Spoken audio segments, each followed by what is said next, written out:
نعود إليكم أعزائي المشاهدين مرة أخرى، وطبعا نحن في حوار رائع وجميل مع الإسباني أوسكار، وهو كما ذكرنا لكم له ميول إنسانية وسافر إلى عدد دول في العالم من ضمنها فلسطين ليساعد الفئات المهمشة في هذه الدول.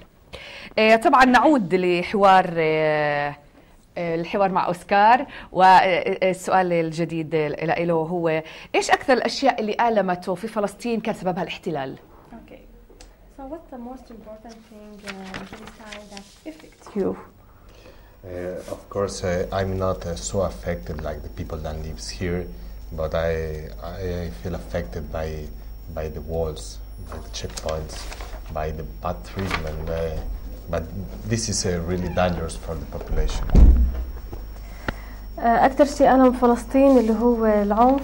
نعم. الاحتلال، الحواجز، يعني اللي أثر فيه أكثر إنه الشيء اللي أثر فيه أكثر من الناس نفسهم هو الحياة اللي عايشينها. اللي هي بتتضمن بالمستوطنات والحواجز والعنف اللي بتعرضوا له الأطفال والناس هون. نعم، قديش هو له بفلسطين هون الوقت الزمني؟ هو إمتى وصل How فلسطين؟ long have you been here in Palestine? At least 3 months, and I pretend to come back again to finish some projects and some ideas that I have to do here. صار له 3 شهور هون وبس يروح رح حاب يرد يرجع كمان مرة يكمل المشروع تبعه. رنا، يعني احنا حابين يعني قديش كل اللي شافوا اوسكار هون لا يذكر جنب لو اجى بوقت الانتفاضه. صحيح. احكي له يعني. She said that okay, you see now the violence, you see the checkpoint, you see the settlements, but it's nothing beside the life, the second intifada, the occupation in 2004 or 2005. He was here. You can see that it was so difficult for us. I'm conscious of that, and I think in Gaza they are living some difficult situation because the Palestinian towns continue suffering. Maybe not in this area, but in other. It is happening like in the past, but I feel so sad about that. يعني بيحكي إنه ما كان هون، بس بنفس الوقت عارف قديش الصعوبات اللي إحنا مرينا فيها. صح ما كان هون، بس بيعرف إنه قديش صعب إنه تعيش بجو احتلال. كمان حابين نعرف من أوسكار إيش أكثر الأشياء اللي حبها في الشعب الفلسطيني؟ So you are here now. What's the most important thing that you love it here in Palestine? I love the people. The people want to live.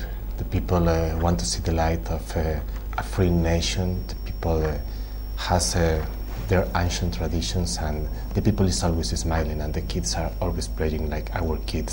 And I love the kids, and I love this attitude to continue living and to continue ahead.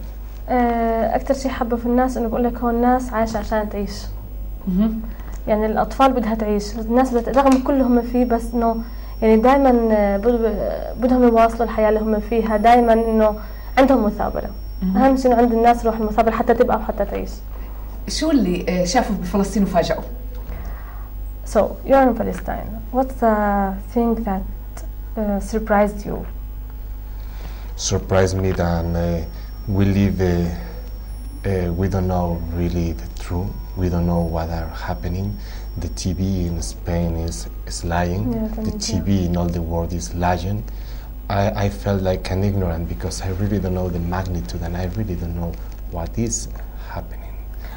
بتفاجئ من كل شيء، لأنه اللي أول ما وصل شاف عكس كل اللي كان يشوفه. بقول لك إن التلفزيون بإسبانيا، خلينا نقول إنه الميديا يعني مش دائما بتسوق لصالحنا. يعني حتى الميديا بإسبانيا، الميديا بأوروبا مش عم تنقل الصورة صح. فكل اللي كان يشوفه على التلفزيون لقى عكسه تماما. نعم. فتفاجأ من كل شيء، وهذا الشيء معروف. احنا لنا احنا فلسطينيين بنعرف انه الاعلام في الغرب بيسوي لنا بطريقه سيئه. Yes, we know that the media, the Arabian media, it doesn't send the real message for the Arabian people. حرام. عن جد حرام. أوسكار عم بقولنا حرام. طبعا أسئلتي الأخيرة لأوسكار، تذوق الطعام الفلسطيني وش عجبه أكثر شيء؟ So you have eaten some traditional food in Palestine. Yeah. What do you prefer? أنا وفادل مقلوبة. مقلوبة. بالمقلوبة ترى أوسكار. أنا أحب فلافل، حمص، full. بيعرف كل شيء في لا الموضوع. لذيذ. لذيذ. كله لذيذ. كله لذيذ. احنا سمعنا بتلفزيون نابلس انه عم بيسعى اوسكار الى المساعده في بناء مدرسه. احنا بنعرف انه هو مهندس معماري طبعا بسبب مهنته الاصليه اللي هو كمهندس، انه حابب يساعد في بناء مدرسه في فلسطين. كيف ممكن يحقق هيك امنيه؟ Oscar, he told you that we know that you want to build a school here in Palestine, maybe in the village beside Nablus. Can you talk about this, about your school that you want to build? It's an orphan, not a school exactly, but it's just the plan is to build something to impulse the education, and when it is finished, we can make a link with the Spanish volunteers to come here to teach the small children. I think all the projects have to continue, don't have to die in the first step. عم يحكي انه هو بصدد هلا انه بفتش على منطقه تكون نائيه ما في عندها اي خدمات، اي مدرسه، اي مدارس حتى يبني المدرسه فيها. هي بقول لك مش مدرسه عباره عن غرفه او غرفتين، ومجرد ما انتهت رح يكون في اتصال وتواصل بين مدارس باسبانيا وهاي المدرسه لحتى يجيبوا متطوعين اسبانيين يجوا يعلموا الاولاد فيها. بقول لك انه حتكون اول خطوه التعاون هذا حتى يشجعوا على التعليم اكثر واكثر. نعم رائع كثير. سؤالي الأخير لأوسكار، ماذا سيقول للفلسطينيين في هذه المقابلة؟ The last question, Oscar. What do you want to say for the Palestinian people? Well, I cannot say something that they do for me. I cannot explain how I feel, but I just want to say that أنا عندي حلم خايد أنا عندي حلم فلسطينية حرة.